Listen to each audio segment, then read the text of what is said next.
Good evening students.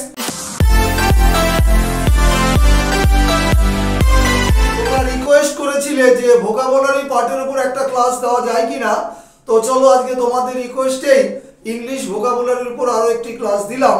This is special collective nouns. সম্পূর্ণ class দেখার আগে কয়েক সেকেন্ড সময় দিচ্ছি স্ক্রিনশটের জন্য।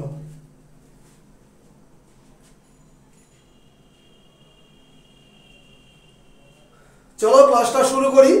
এটি বিগিনার্স এবং যারা কম্পিটিটিভ ক্যান্ডিডেট আমার কাছে পড়ো অনলাইনে বা অফলাইনে, বা যারা পড়ো না তাদের সকলের কাছে কিন্তু ক্লাসটা ভেরি ভেরি ইম্পর্টেন্ট, কারণ এটা কিন্তু স্কোরিং পার্ট তোমরা ধরতে পারো।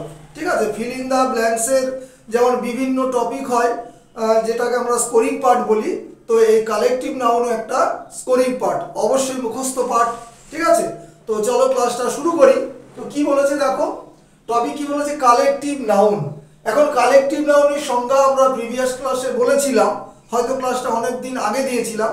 শোনো, যে নাউনের দ্বারা এক জাতীয় বস্তু বা ব্যক্তির সমষ্টি বোঝায় তাকে বলে কালেকটিভ নাউন। রাস্তা দিয়ে বেশ কিছু স্টুডেন্ট যাচ্ছে, 5 জন 7 জন হতে পারে, বাবা দল বেঁধে যাচ্ছে, তাহলে গ্রুপ অফ স্টুডেন্টস, একদল ছাত্রছাত্রী। ঠিক আছে, তো গ্রুপের সাথে কিন্তু ওই স্টুডেন্টসের সম্পর্ক। তাহলে এখানে দেখো কোন কালেকটিভ নাউনের সাথে কোন নাউনের সম্পর্ক বা রিলেশন আছে সেটা তোমাকে মুখস্থ করতে হবে। চলো ক্লাসটা দিয়েছি। ফ্লিট অফ শিপস, জাহাজের বহর, অর্থাৎ পরপর বেশ কিছু জাহাজ দাঁড়িয়ে রয়েছে, সেটাকে বলে ফ্লিট অফ শিপস। প্রত্যেকটাতে এ বা আ বলা আছে, সেটা বলছি না। ট্রুপ অফ ডান্সার্স, নর্তকীর দল।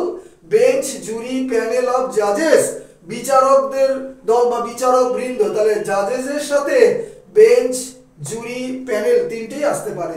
শাওয়ার অফ রেইনস, এক পশলা বৃষ্টি।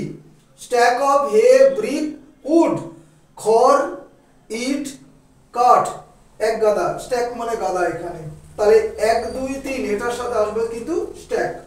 ভলি অফ কোশ্চেন্স, একগুচ্ছ প্রশ্ন, এটা তোমাদের কাছে হয়তো একটু নতুন। হাইভ বা সোয়ার্ম অফ বিস, মৌমাছির ঝাঁক। বেবি অফ লেডিস বা গার্লস, তাহলে বেবি কালেকটিভ নাউনের সাথে লেডিস বা গার্লস যে কোনো একটা হতে পারে। লক অফ হেয়ার, চুলের গুচ্ছ। প্যাক অফ উলফস বা কার্ডও হতে পারে, CARDS, cards. Pack of wolves, নেকড়ের দল। আ গাস্ট অফ উইন্ড, ঝটকা বা দমকা বাতাস। স্কুল বা শোলের সাথে নেবে কিন্তু ফিশ। রেজিমেন্টের সাথে আসবে সোলজার্স।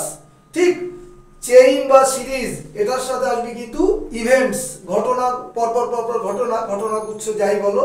হিপ অফ স্টোনস বা স্যান্ড, বালি বা পাথরের সাথে নেবে কিন্তু হিপ।